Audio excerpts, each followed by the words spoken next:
Aujourd'hui, je vais débuter avec la phrase de Denzel Washington. Ce que Denzel dit, il dit: si vous pensez que vous voulez faire ce que vous pensez que j'ai fait, alors faites ce que j'ai fait. Faites ce que j'ai fait. Cela voudrait dire que quiconque veut, a la conviction de le faire, va le faire. S'il croit en lui, c'est la seule condition du fait de croire en soi. La seule limite dans ce bas monde, c'est le ciel. Et personne ne l'a encore touché. Lépp leneen loo mënti gis am na ko def wala ko def lu raw loolu. Les limites sont psychologiques. Tu les dépasses. Sama papa def na lii. Pourquoi pas ne ferais-je pas plus que lui? Pourquoi pas? Dafa mënul nekk. Rien n'est impossible dans ce monde. Si tu y crois, bien sûr, c'est la seule condition. Je vous donne l'exemple de James Lawrence. Un grand homme, il s'est battu. Il avait 4 enfants, 5 enfants. Lawrence, ce qu'il a dit, sa plus belle phrase, celle que j'aime le plus, il dit: le meilleur endroit où j'aurais pu être était le fond. Il a dit: cela m'a donné l'opportunité de griffer, de mordre et de reprendre ce qui m'appartient, parce qu'il y a quelque chose qui l'appartient. Si vous ne voulez pas vous battre, si vous ne voulez pas vous battre pour ce que vous voulez, mais vous n'aurez jamais, jamais au plus grand jamais ce que vous ne sachez pas votre valeur, vous n'avez pas des objectifs, vous n'avez que des rêves que vous voulez réaliser, mais que vous n'êtes pas prêt à réaliser, mais ils ne se réalisent pas.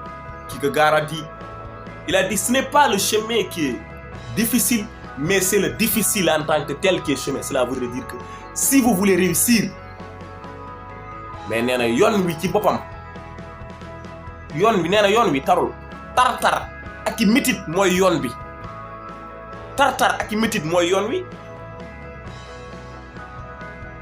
tartar ak i métit mooy yoon wi. Moom la woykat bi nee na Serigne Touba li mu def nee na ku ko def am li mu am, waaye xaw ma ku ko sañ a def. Maam ba xam sañ nga ko def. Tout est psychologique. Si tu crois, tu vas le faire.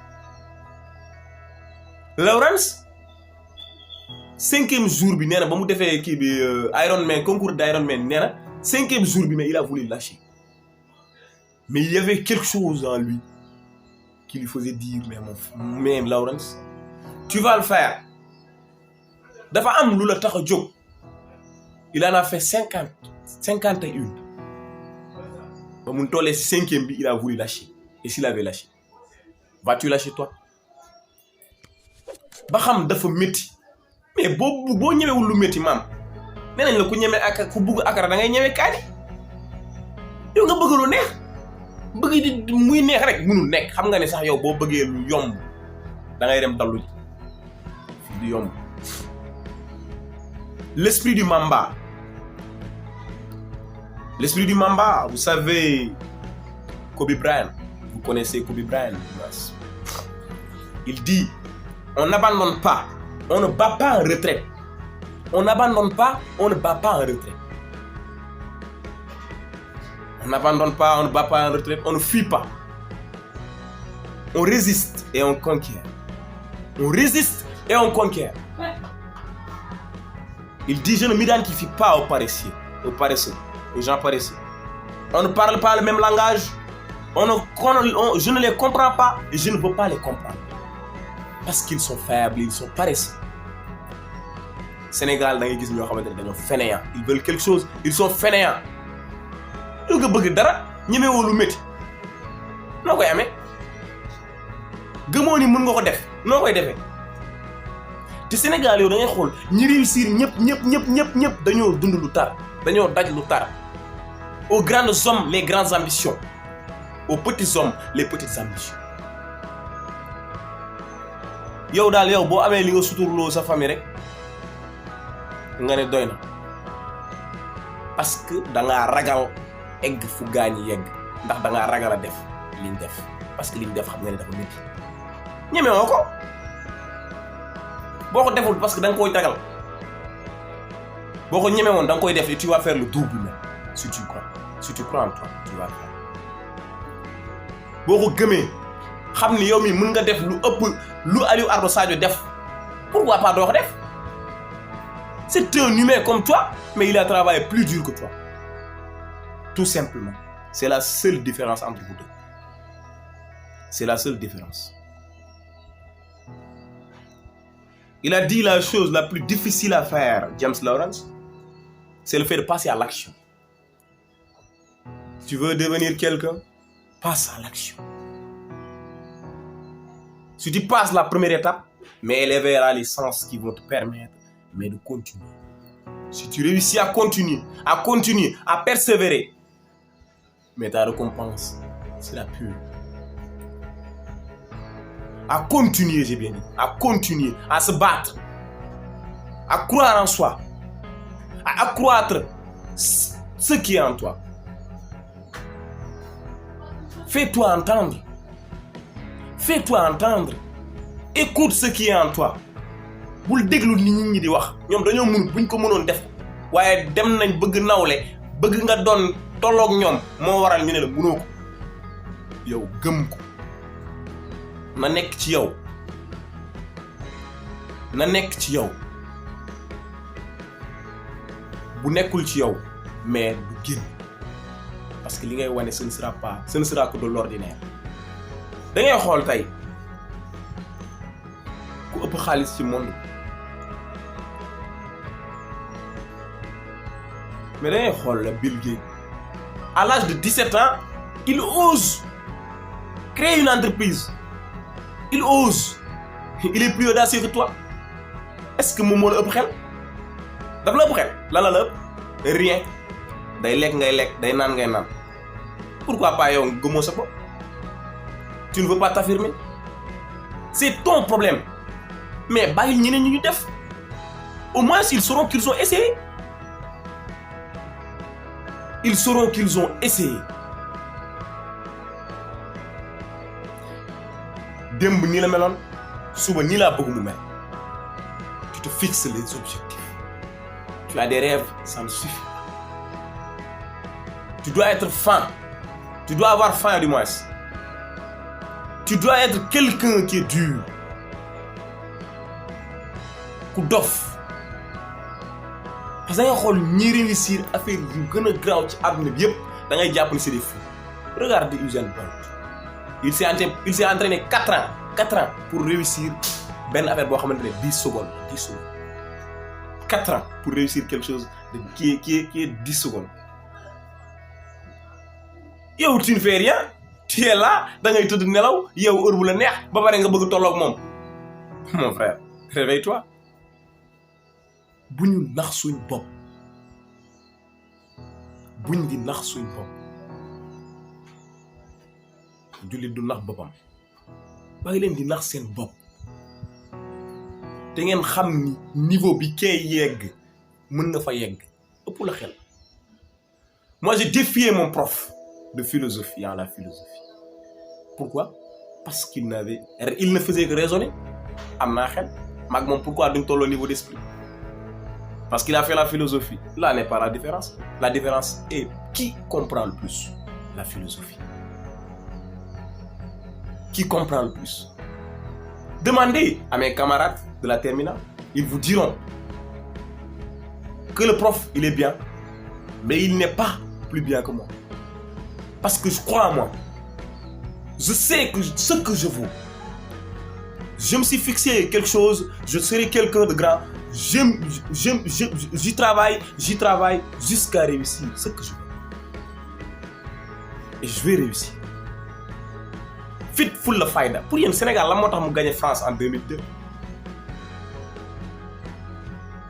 lan moo tax dañoo ëpp ay joueurs wala dañoo gën a baax ay joueurs non. Loin de là. Jom bi fulla bi fayda bi bu ñu wane ci biir terrain bi ñee dañ leen xeeboon. Pourquoi?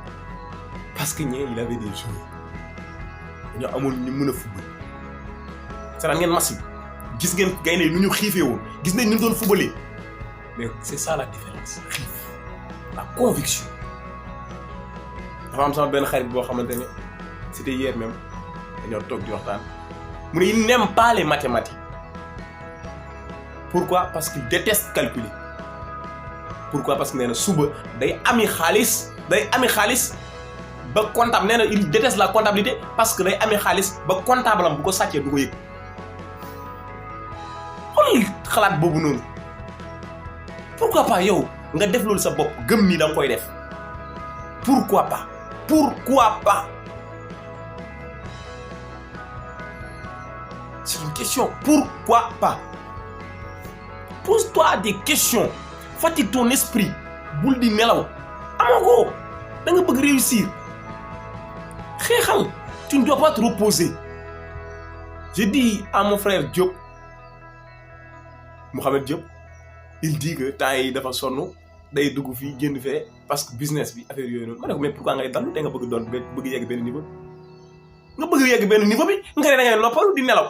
di am jour yoo xamante ne doo ko liggéey pourquoi te nga bëgg toll fenn maam rawante fan lañu rawante mooy ku ëpp lu mu def ku ëpp lu mu liggéey fan lañu rawante.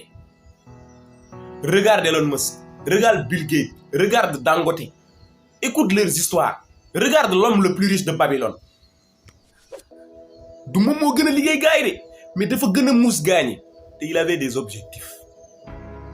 ba mu laajtee un certain grand-père ne ko paa bi mi ngi am plus de 60 ans mu ne ko mais père dama bëgg nan la ñuy def ba am xaalis nan laay def ba am xaalis parce que pour ñun tey réussir mooy am xaalis nan laay def ba am xaalis mais paa bi il lui a répondu pour nga xam ko faaw nga defal ma lii nii te xam na bu mënu ko def si benn jour mu ne ko suba su ma ñëwaatee fii 8 heures fekk mu pare ma wax la nan ngay def ba am xaalis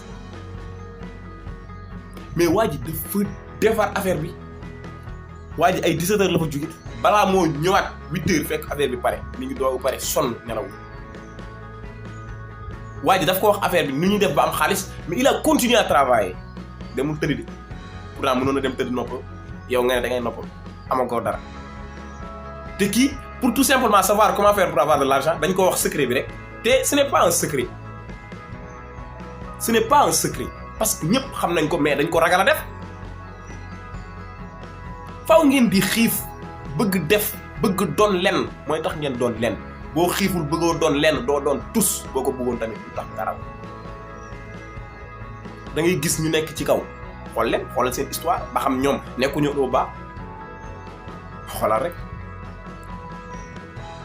exemple il y a des exemples il y en a des tas d'exemples au Sénégal des tas mais parce que tu n'oses pas ils sont audacieux ils osent échouer. Ils osent échouer. C'est pour cela qu'ils gagnent haut la main.